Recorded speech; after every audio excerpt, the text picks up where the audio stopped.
Which is like a backhanded compliment. It's always it's a very backhanded compliment. It's a backhanded compliment, yeah.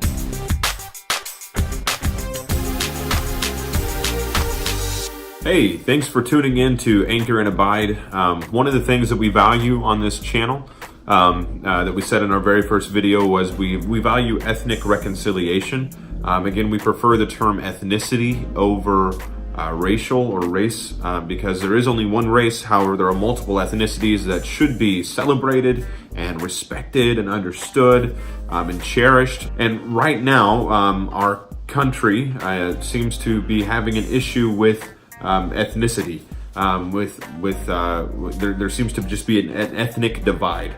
And it breaks my heart, it breaks Krystal's heart. It's something that really saddens us deeply, and something that we seek to be used by God to speak into that.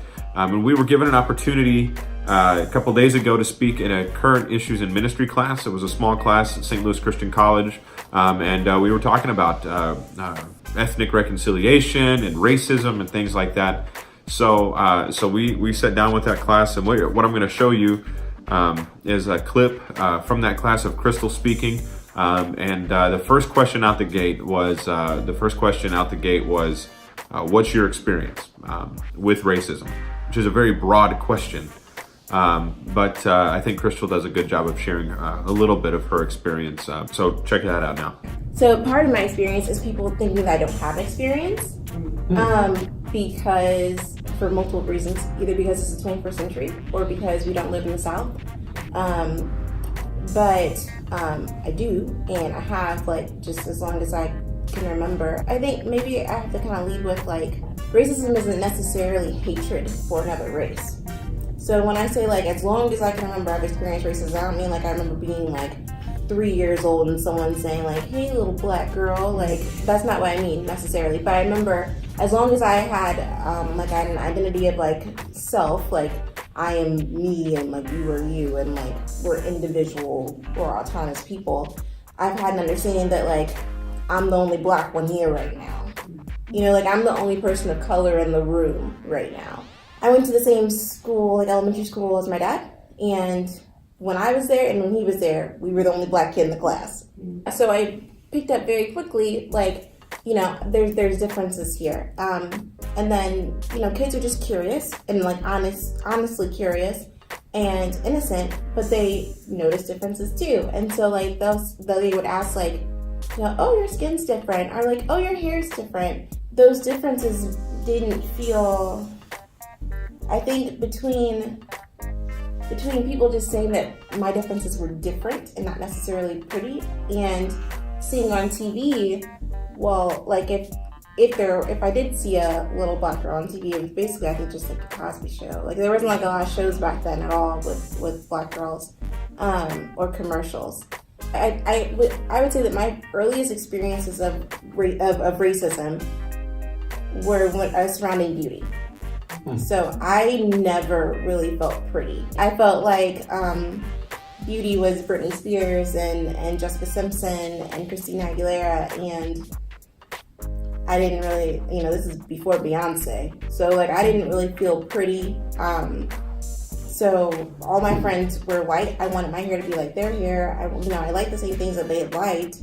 I liked the same boys that they liked, and the boys that I liked them, And I felt it was because I was different.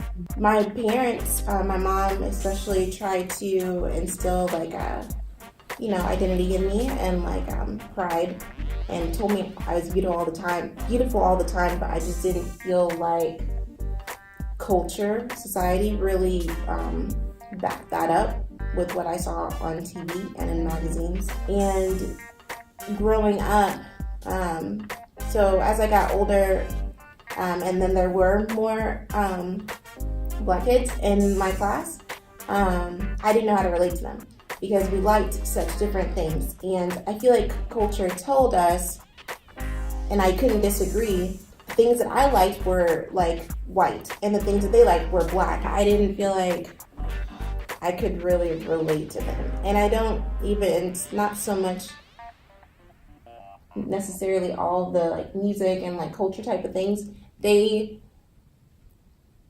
treated me like I was different because all my friends were white and because I like country and because I like pop. So it was kind of like a double racism type of thing.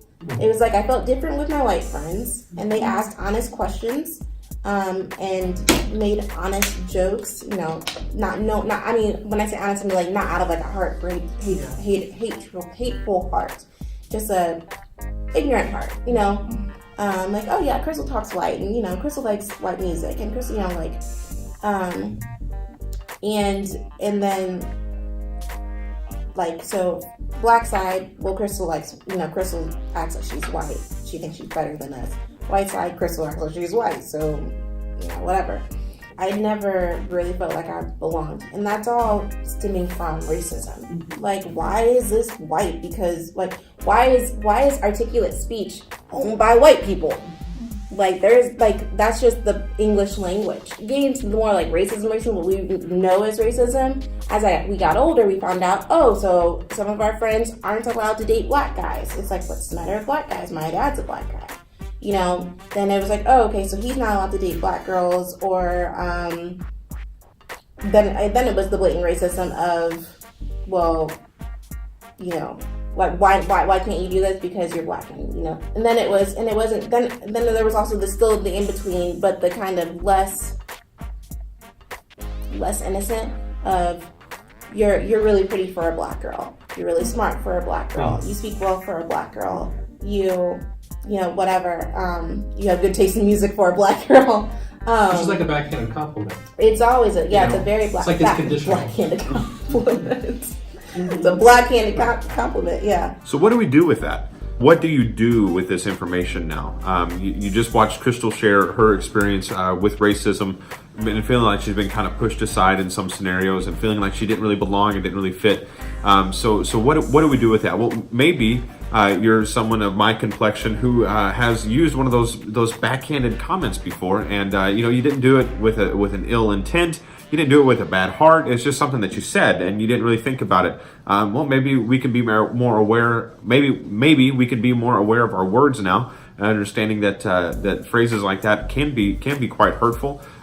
Maybe this is just stuff that you just weren't aware of. Maybe you never thought of living life and growing up from the perspective of a young black girl in our country. And guys, there's a lot of women my wife's age that are of my wife's complexion that are not alone in this. And if you are black, then maybe this provides you a little bit of comfort that there are spaces where conversations like these are taking place, and there are spaces where people are opening their ears and they're seeking to listen and seeking that reconciliation, both on both sides, white and black. You know, both sides opening their ears, both sides sitting down, and both sides willing to talk about the issues that haven't been talked about for a long time. So what we can do to walk away with this, we can watch our tongue maybe a little bit more, understanding how it can hurt people that maybe we not even understood that it hurt before. We can just be aware and have an awareness that there are people that are experiencing hurt that we don't even understand. And this is just scratching the surface. I mean, this is barely getting into some issues. So there's a lot of people around us that are carrying hurt, and it's good for us to kind of be aware that might be going on. Another takeaway that we can have is we can be willing to have these hard conversations. We can be willing to sit down and ask tough questions, awkward questions, so that we can seek reconciliation, so that we can seek understanding, so that we can seek peace, so that we can seek harmony, so that we can seek those things, especially in the church, so that the church can come together and move forward in the advancement of the kingdom. So we have more footage from that class. We might share some more. I don't know what we'll put out there yet. But if you found this interesting, if you found this helpful, I really want to encourage you to go ahead and subscribe and ring the church bell.